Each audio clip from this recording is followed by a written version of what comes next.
ठका ठक ठका। प्रशांत किशोर जी को तो मेरे चाचा ने ही कहा था कि अमित शाह के कहने पे हमने राष्ट्रीय उपाध्यक्ष बनाया। एसआईटी की टीम आपके घर पहुंची थी। कौन सा? छपरा वाले कांड पर। टनाटन टनाटन टनाटन। नमस्कार, स्वागत है आपका सिटी पोस्ट लाइव में। मैं मनी पांडे। आपको बता दें कि नेता प्रतिपक्ष तेजस्वी यादव ने प्रशांत किशोर पर बड़ा हमला बोला है। जी हां, आपको बता दें कि नेता प्रतिपक्ष तेजस्वी यादव ने प्रशांत किशोर को बीजेपी का एजेंट बताया है। उन्होंने ये भी कहा है कि वे अपने पदाधिकारियों को पेमेंट देते हैं। और क्या कुछ कहते नजर आ रहे हैं नेता प्रतिपक्ष तेजस्वी यादव, आपको छोड़े जाते हैं उनकी बातों के साथ। वो बड़े भाई हैं, लेकिन बड़े भाई के साथ जो भाजपा ने किया, जैसी गलती उनके साथ की, छोटा भाई बर्दाश्त नहीं कर सकता। जो चिराग पासवान जी के साथ हुआ, जिस हिसाब से हम लोगों के नेता स्वर्गीय रामविलास पासवान जी की तस्वीर को, मूर्ति को फेंका, उनके पार्टी को तोड़ा। चिराग पासवान जी भले ही उनको ठीक लगे और वो वहाँ हनुमान बने रहे, लेकिन इस तरह से बर्ताव भाजपा का उनके प्रति जो था, इसको स्वीकार नहीं किया जा सकता। आज एसआईटी की टीम भी आपके घर पहुंची थी। पूछताछ के लिए एसआईटी की टीम आपके घर पहुंची थी। कौन सा? छपरा वाले कांड पर। बॉडीगार्ड मामले पर एसआईटी टीम तो रूटीन वर्क होगा, रूटीन पूछताछ है उसमें। भोला जी है कि 300 से ऊपर आ रहा है, बीजेपी को फिर से 300 से ऊपर सीट आ रही है, क्लेम किया उन्होंने। क्लेम किया है कि बीजेपी। प्रशांत किशोर जो जी हैं, देखिए वो बीजेपी के एजेंट हैं, और ये बात आप लोग सब लोगों ने सुना होगा। अब बीजेपी जब हारने लगी तो तीसरे चौथे चरण के बाद उनको बुलवाना शुरू कर दिया बीजेपी के लोगों ने, माहौल बनाने के लिए।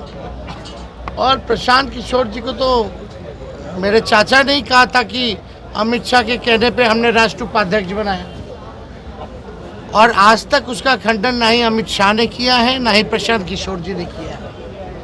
और वो वीडियो मेरे पास अभी भी है, आप लोगों के पास भी है, ज़रूर चलाइएगा, जिसमें नीतीश कुमार जी ये कहते हैं कि प्रशांत किशोर जी को राष्ट्रीय उपाध्यक्ष हम अमित शाह जी के कहने पे बनाए।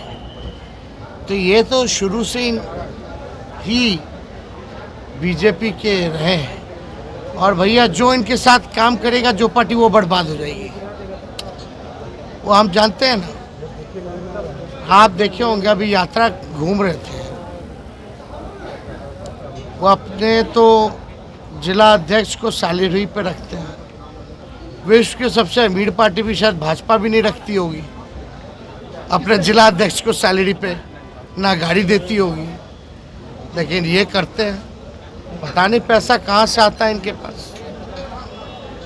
और आप सब लोगों ने देखा होगा, पिछले साल किसी और के साथ काम करते हैं, किसी और के साथ फिर डेटा का इधर उधर करते हैं। आज आपका डेटा ले लिया, कल उसको दे दिया। इसी तरीके का काम है जो रहेगा। हमको व्यक्तिगत उनसे थोड़ी कुछ है,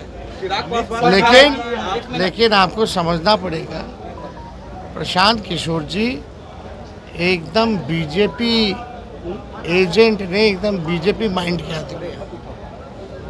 वो उस विचारधारा के मानने वाले लोग हैं, और एक स्ट्रैटेजी के तहत बीजेपी इनको घुमा रही है, इनको फंड कर रही है, और हमको भी पता है ये कहाँ का फंड दे रहे हैं। चिराग पासवान ने आपको नादान कहा है, बच्चा कहा है कि छोटे भाई है, इस तरह कौन सा नादानी? जब लोकतंत्र संविधान को बचाने के लिए अगर डबल सेंचुरी सभा हम करते तो ये नादानी है क्या? और ये कौन सा ज्ञानी वाली काम कर रही है जो आप लोग केक भी काटे हैं यार, 205। तो इसमें नादानी क्या है भाई? क्या करेंगे तेजस्वी जी? इसमें नादानी क्या है? 200 सभा कोई किया है क्या? नहीं। मेरे कमर में चोट होने के बावजूद भी। और अगर देश की जनता के संविधान, लोकतंत्र और बेरोजगारी से आज़ादी दिलाने के लिए अगर हम जनता के बीच जा रहे हैं और जनता के लिए एक काम कर रहे हैं, तो मेरे समझ से ये नादानी नहीं है। नादानी तो वो होती है जिसकी पार्टी छीन ली गई, जिसके पार्टी को तोड़ दिया, जिसके पिता को बेइज्जत किया गया, क्या क्या नहीं कहा गया, जिसके घर को छीन लिया, जिसके चुनाव चिन्ह को छीन लिया, फिर भी वहाँ हनुमान बने, तो हो सकता है वो बड़ा अच्छा काम कर। प्रधानमंत्री फिर आ रहे हैं बिहार, 25 तारीख को 3 सभा करेंगे। 6 फेज का वो ये प्रचार खत्म हो गया, अब क्या उम्मीद लग रहा है?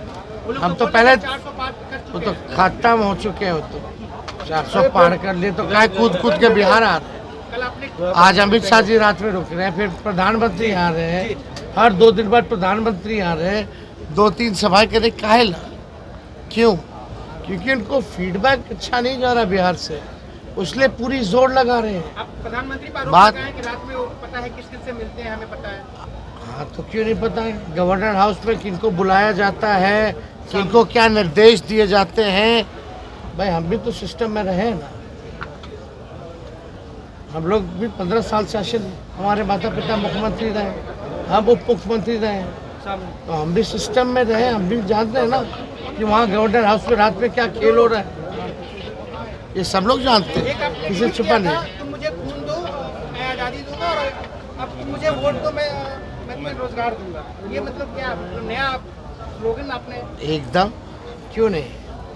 आज की ज़रूरत है नौकरी और रोज़गार।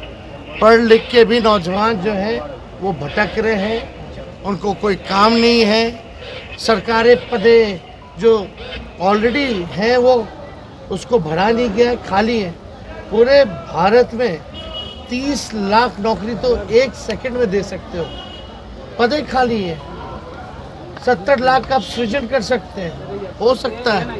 आप लोगों ने यहाँ किया है। टनाटन नौकरी देने की बात आप सभा में कर रहे हैं। खटाखट। अरे यार भैया सुनो, टनाटन माहौल, माहौल टनाटन टनाटन टनाटन, नौकरी मिले फटाफट फटाफट फटाफट, दीदी के खाते में 1 लाख रुपया जाए खटाखट खटाखट खटाखट। अब बीजेपी का हाल हो गया सफा चट सफा चट सफा चट। हाँ, इंडिया को वोट पड़ेगा ठका ठक ठका ठक। चलो।